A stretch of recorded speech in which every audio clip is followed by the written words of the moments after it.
You often get asked about email, out of office, and whether you can actually access your email account whilst you're away on holiday. Now, the answer to that question is yes, you can. And this little video tutorial will show you exactly how to do the two main things, which is number one, access your email, number two, set up an out of office reply if you're on holiday. Now, first thing you need to do is go to your website. In this case, we've got a website for a company called Willoughby Supplies. It's a customer that I've selected at random. And what you do is you, after the web address, you type in Webmail.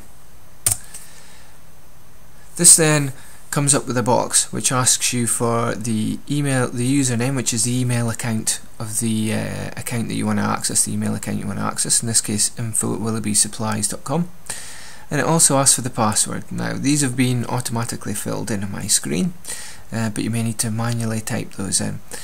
Both these pieces of information will have been sent to you when we first created your account, so you should have them on file somewhere.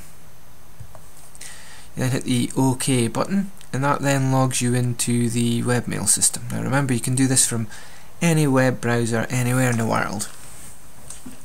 Now you get this screen's divided into two parts. At the top you've got these three large icons, and then at the bottom you've got a bunch of smaller icons. Now the icons at the top here are the ones that allow you access to your webmail, and I'll come to those in a second. What I'll do firstly is go over the ones at the bottom because they're quite handy tools. Firstly, going from left to right, you've got the change password button. Now that's obvious what that does.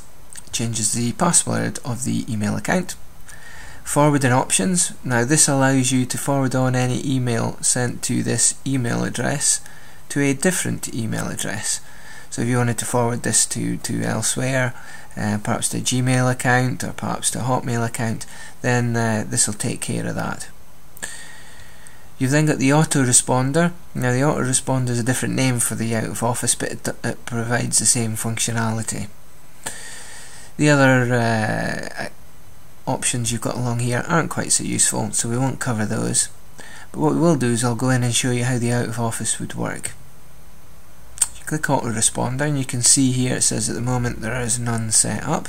So just click the add button. That will go ahead, take you into the screen.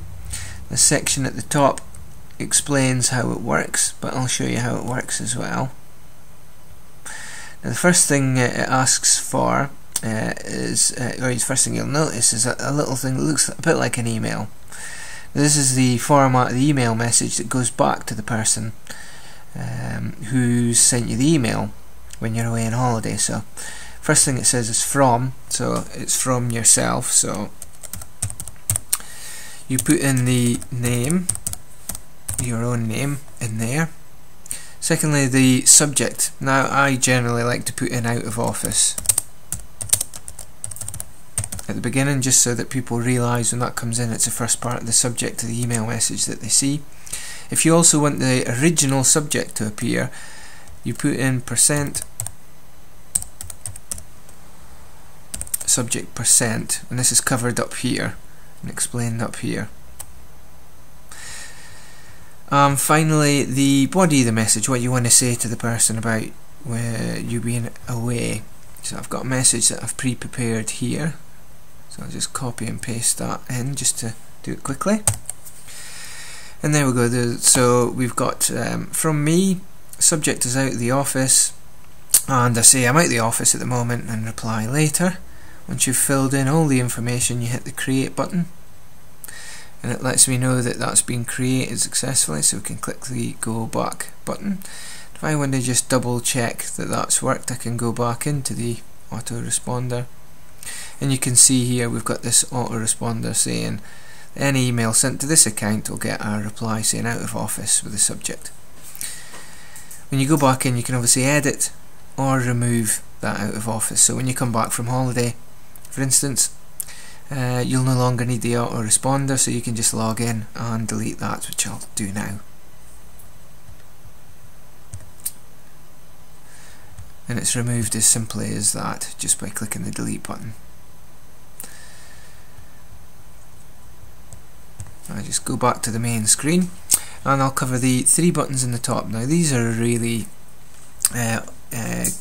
the way in which you see your email online. So it's a bit like Hotmail or Gmail or one of these types of clients. Personally, I prefer a round cube of the three, but it doesn't really matter which you pick. And what you can do in there is you can click the read mail using round cube button to actually go in and look at your messages.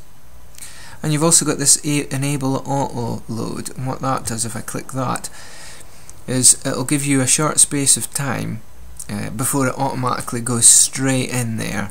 Now you don't want to set this too short, because if you want to go in and use some of the other functions, then you want to have enough time to click those other options before it automatically goes into your webmail. For example, the autoresponder that I just showed you.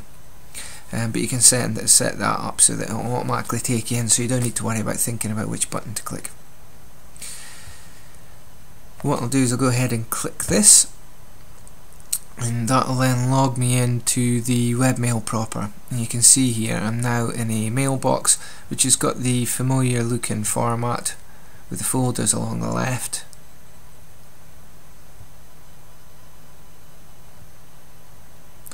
And you can do the usual things: check for new messages, create new messages, reply, and so on, as well as marking messages and various other actions. You've also got your personal settings, tend to be set up for the US, so things like address books and spelling need to be changed to the UK, and also you can check for new messages too by hitting the email button, and I'll just go ahead and take you to the email page and check for new messages.